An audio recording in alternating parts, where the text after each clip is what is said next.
پاکستان کی ایوارڈ یافتہ خاتون سسٹر زیف کے نام سے جانے والی گوجرانوالہ کی رہائشی رفعت عارف، جنہیں یونیسیف کے تعاون سے ولکی فاؤنڈیشن نے رواں برس گلوبل ٹیچر ایوارڈ سے نوازا۔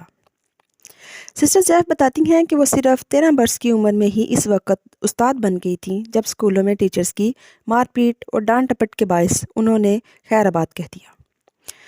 چوتھی بہن کی پیدائش پر ان کی والدہ کو گھر والوں کی طرف سے تشدد کا نشانہ بنایا گیا، کیونکہ ان کے خاندان کے لوگوں کو بیٹا چاہیے تھا، جبکہ ان کے والد اس وقت کراچی میں کام کر رہے تھے۔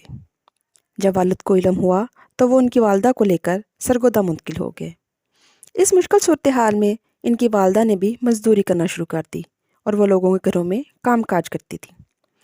والد صاحب کو پڑھنے کا بہت شوق تھا، جو شوق رفعت عارف میں منتقل ہو گیا۔ پڑھائی کے ساتھ پڑھانے کا بھی شوق ہونے لگا تو گھر کے صحن میں بچوں کو پڑھانا شروع کر دیا۔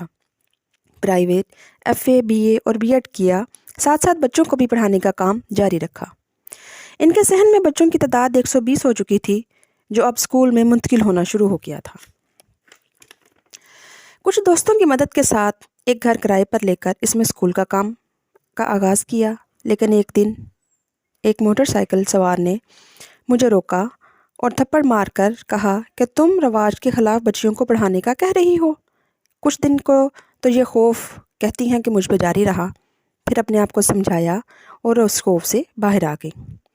اکثر اوقات اسکول کو بند کرنے کی دھمکیاں بھی ملتی رہتی۔ مسلسل جدوجہد کے بعد اب اسکول رجسٹر ہے اور 200 بچے مفت تعلیم حاصل کر رہے ہیں۔ جب ایوارڈ کا اعلان ہوا تو کچھ دوستوں کے کہنے پر میں نے بھی درخواست دی اور یہ میرے لیے بہت خوشی کا لمحہ تھا کہ مجھے شارٹ لسٹ کیا گیا۔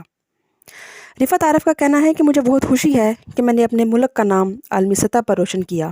اس ایوارڈ کے ملنے کے بعد خواہش پیدا ہوئی کہ میں ایک ماڈل اسکول بناؤں تاکہ بچوں کو مفت تعلیم حاصل کرنے کا آسان موقع مل سکے۔ یہ تھی پاکستان کی وہ بیٹی جنہوں نے ایک عالمی سطح پر ایوارڈ حاصل کیا ہے۔